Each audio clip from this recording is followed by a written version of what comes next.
안녕하세요. 2025년 6월 16일부터 22일까지 가상자산 시장 주간 리포트 함께 살펴보겠습니다.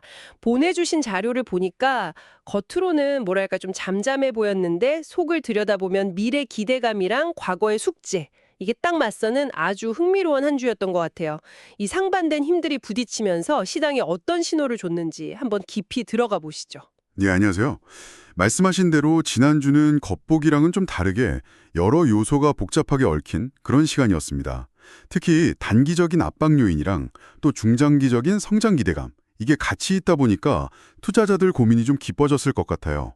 네, 이런 재료들이 시장에 구체적으로 어떤 영향을 줬는지 살펴보는 게 중요해 보입니다. 그렇죠. 역시 제일 먼저 눈에 띄는 건 비트코인인데요. BTC가 6만 4천 달러에서 6만 6천 달러 사이, 상당히 좁은 범위에서만 움직였어요. 관망세가 짙었다, 이렇게 봐야겠죠? 반등 시도는 있었는데 추세를 확 바꾸기에는 좀 힘이 부족했던 것 같고, 특히 미국 비트코인 현물 ETF요, 그러니까 증권 시장에서 비트코인 바로 안 사도 투자할 수 있는 이 상품, 여기로 자금 유입이 주 후반에 좀 줄어든 영향이 컸던 걸까요? 네, 맞습니다. 그게 어떻게 보면 기관 투자자들이 여전히 좀 신중하다, 이렇게 볼 수 있는 증거죠. 단순히 ETF 승인 이거 하나만 보는 게 아니라 뭐 거시경제 상황이라든지 아니면 규제 불확실성 같은 더 큰 그림을 보고 있다. 이런 해석도 가능하고요. 반면에 이더리움 ETH는 3,400달러를 회복하면서 기술적으로는 반등하는 모습을 좀 보였는데요.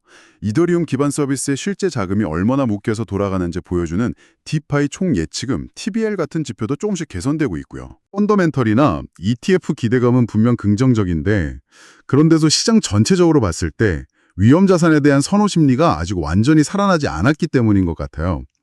그러니까 투자자들이 아직은 막 공격적으로 나서기보다는 좀 더 안정적인 걸 선호한다 이런 거죠. 한편 리플은 뭐 아시다시피 SEC 소송이라는 오랜 이슈 때문에 여전히 0.5달러 근처에서 그냥 횡보하고 있습니다. 그렇군요.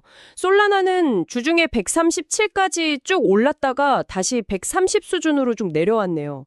솔라나 기반 밈코인이나 NFT 활동은 꽤 활발하다고 들었는데, 단기 급등 후에 그냥 차익 실현 매물이 나왔다, 이렇게 봐야 할까요? 네, 뭐 그렇게 볼 수 있겠습니다.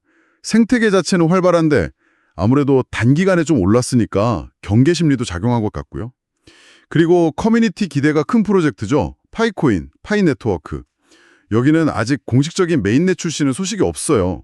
없지만 커뮤니티 내에서는 계속 논의가 이루어지고 있고요. 반면에 텔레그램 사용자 기반의 낫코인은 주중에 15% 넘게 확 오르면서 좀 눈길을 끌었죠. 근데 플로키나 페페 같은 다른 민코인들은 전반적인 조정 분위기를 좀 따라가는 모습이었어요. 시장 전체 분위기를 움직이는 큰 이슈들도 있었죠. 미국 연준 금리 인하 기대감이 조금 약해지긴 했지만 그래도 올해 최소 한 번은 내릴 거다. 이런 기대는 아직 살아있는 것 같고요. 비트코인 ETF 자금 흐름 둔화는 아까 이야기했었고 여기서 정말 흥미로운 게 바로 이더리움 현물 ETF 관련 소식입니다. SEC가 관련 서류 승인 절차를 이제 공식화하면서 빠르면 7월이나 8월 중에 거래가 시작될 수도 있겠다. 이런 기대감이 커지고 있습니다. 특히 블랙록 같은 아주 큰 자산운용사들이 적극적으로 움직이고 있다는 점이 이더리움 가격에는 분명히 긍정적인 요인이죠. 네, 그런데 이런 기대감 속에서도 시장 참여자들이 계속 신경 쓰는 게 있잖아요. 바로 그 오래전에 파산했던 일본 거래소 마운트곡스, MTG옥스, 여기서 비트코인 상환하는 이슈인데요. 당시 해킹 피해자들한테 비트코인을 돌려주는 절차가 이제 7월 초로 예정되어 있는데 이 물량이 엄청나잖아요. 이게 시장에 나오면 단기적으로 가격 하락 압력이 될 수 있다. 이런 우려가 다시 커지고 있는 거죠. 맞습니다. 이 마운트곡스 상환 이슈는 정말 시장에 뭐랄까 오래된 유령 같아요. 그렇죠? 몇 년이 지나도 이렇게 한 번씩 시장을 흔드는 걸 보면 이게 가상자산 시장의 역사가 만들어지는 과정이구나 싶기도 하고요. 여기에 더해서 EU나 홍콩 같은 곳에서 스테이블 코인, 그러니까 달러 같은 법정화폐 가치에 연동되는 코인들 있잖아요. 이런 거나 거래소 관련 규제 논의가 본격화되는 점도 주목해야 합니다. 미국에서는 또 대선이랑 맞물려서 정책 변화 기대감이 투자 심리에 약간 긍정적인 영향을 주기도 했고요.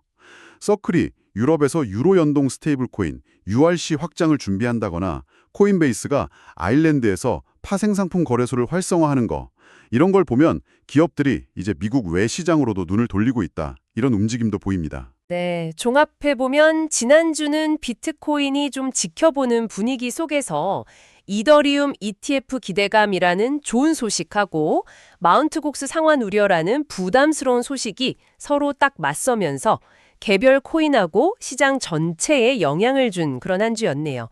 단기적으로는 이런 상반된 재료들 사이에서 시장이 좀 방향을 찾아가겠군요. 그렇습니다. 단기적인 시장 압력, 마운트곡스 물량 같은 거요. 그리고 중장기적인 성장 잠재력, 예를 들면 이더리움 ETF나 규제 명확화 같은 거. 이 둘 사이의 힘겨루기가 당분간 계속될 가능성이 높아 보입니다. 그리고 이렇게 서로 다른 방향의 재료들이 막 섞여 있을 때는 청취자분들도 아시겠지만 시장이 꼭 예상대로만 움직이지는 않거든요. 이 점을 기억하시면 좋을 것 같습니다.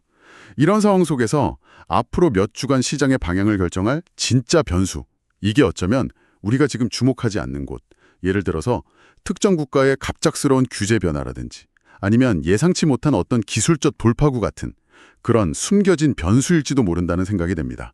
다음 주는 또 어떤 새로운 변수가 등장할지 한번 지켜보는 것도 흥미로울 것 같습니다.